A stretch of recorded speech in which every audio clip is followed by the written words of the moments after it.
दिया सम्पूर्ण दर्शकलाई है मैले एउटा कुरा के भन्न चाहे भने है जो 31 गते 31 तारिकको मैले जो भिडियो बनाए है यो 3टा रिल पोस्ट गरेको थिएँ त्यो मध्येको एउटा रिलमा हेर्नुस् है के भन्नुभयो थियो भने पहिला मोडल बन्नुभयो मोडलदेखि लिएर अब भिखारी बन्नुभयो भन्नुभयो है तर हेर्नु यस्ता कमेन्ट नगरिदिनु होला भन्न चाहन्छु है किनकि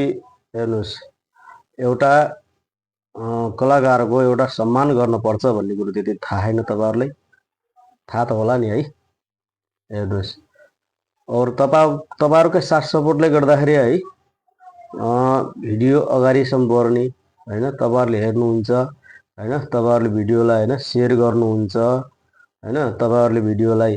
हैन अगाडि दर्शकको पाससम्म पुर्याउनु हुन्छ हैन जब त हाम्रो भिडियो चल्यो भने तपाईहरुको लागि त हामीले भिडियो बनाएर हाल्ने हो तपाईहरुले हेर्नु होला भनेर है तपाईहरुले यस्तो यस्तो कमेन्ट गरिदिनु भयो भने हेर्नुस् है त हाम्रो एउटा जो हौसला जो छ नि हिम्मत त्यो हाम्रो घर छ हेर्नुस् है हेर्नुस् तर नाम भन्न चाहन्न हैन कुन आइडीबाट त्यो रिप्लाई आएको कुन मान्छेले त्यो कमेन्ट गर्नुभएको हैन म नाम चाहिँ ल्याउन चाहन्न हैन उहाँको आइडी पनि म भन्न चाहन्न तर हेर्नुस् त्यस्तो कमेन्ट चाहिँ नगर्दिनु होला कमेन्ट चाहिँ राम्रो गर्ने हो हैन मन परेछ भने ठिकै छ हेर्ने मन परेछ भने कोही बात हटाइदिने हो र हैन मन पर्यो भने भिडियोलाई शेयर गर्ने मन नपर्यो कोही बात भिडियोलाई हटाइदिने हो है एकदम मनमा ठेस लाग्दा कमेन्ट चाहिँ नगर्नु होला जो हैन जो मलाई त केही फरक पर्दैन हेर्नुस् जो अरु छन् जो अरु दर्शकहरु पनि छन् है जोले मलाई मन पराउनुहुन्छ जोले मलाई मेरो भिडियो मन पराउनुहुन्छ है उहाँहरुलाई चाहिँ हेर्नुस् फरक पर्छ उहाँहरुलाई दुःख लाग्छ हैन त्यही कारणले पनि भन्न चाहेको हो तपाईलाई और त्यो रिल सायद एउटा टोपीको पनि त सम्मान गरिदिनुस् है नेपालको तर यो अब एउटा यही टोपीको बारेमा तपाईले त्यो भन्नु हो कि भिखारी भनेर यो टोपीलाई देखेर हो कि हैन टोपी चाहे च्यात्तेको चाहे जस्तो पनि होस् टोपी त टोपी हुन्छ एउटा टोपी नेपालको राष्ट्रिय हो है त्यो हेर्नुस् तपाईले यसलाई हेर्नु भएन हैन तर टोपीको पनि एउटा आफ्नो बुढेसकाल लागिसक्यो भने टोपी पनि च्यात्तिन्छ हैन जब मान्छे त जवानीबाट लिएर बुढोसम्म त बुढेसकाल लाग्यो भने त मान्छे च्यात्तिन्छ भने त एउटा टोपी के हो त हेर्नु तपाईले यही टोपीको तपाईले इज्जत राख्नुभयो तपाईले राख्नु भएन यो टोपीको इज्जत हेर्नुस् यो टोपीको हेर्नुस् यो टोपीलाई देखेर तपाईले हेर्नु कमेन्ट गर्नुभयो यो टोपीलाई देखेर तपाईले भन्नुभयो कि मोडलबाट अब भिखारी बन्न लाग्यो हैन यो बन्यो भनेर यो टोपीलाई देखेर हैन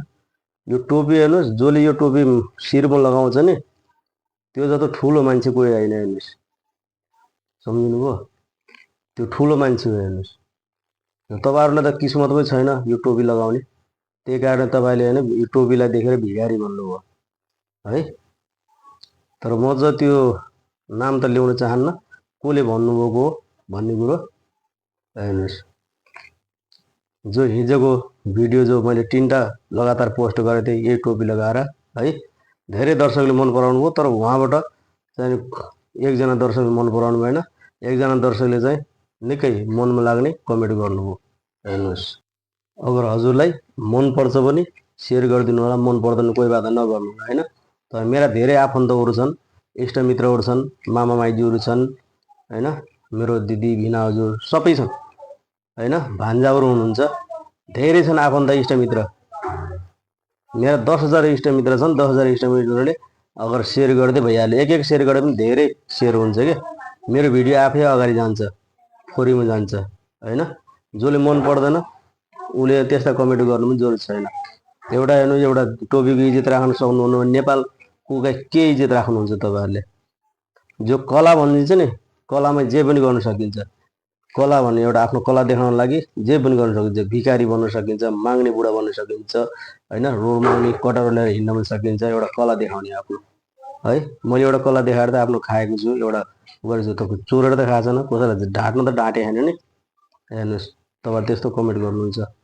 है म सम्पूर्ण दर्शकलाई मैले भन्न चाहन्न भनेको छैन जसले यस्तो कमेन्ट गर्नुभयो उहाँले भनेको है। ल यो भिडियो अन्तिमसम्म हेरेकोमा धन्यवाद भन्न चाहन्छु हजुरलाई। नमस्कार।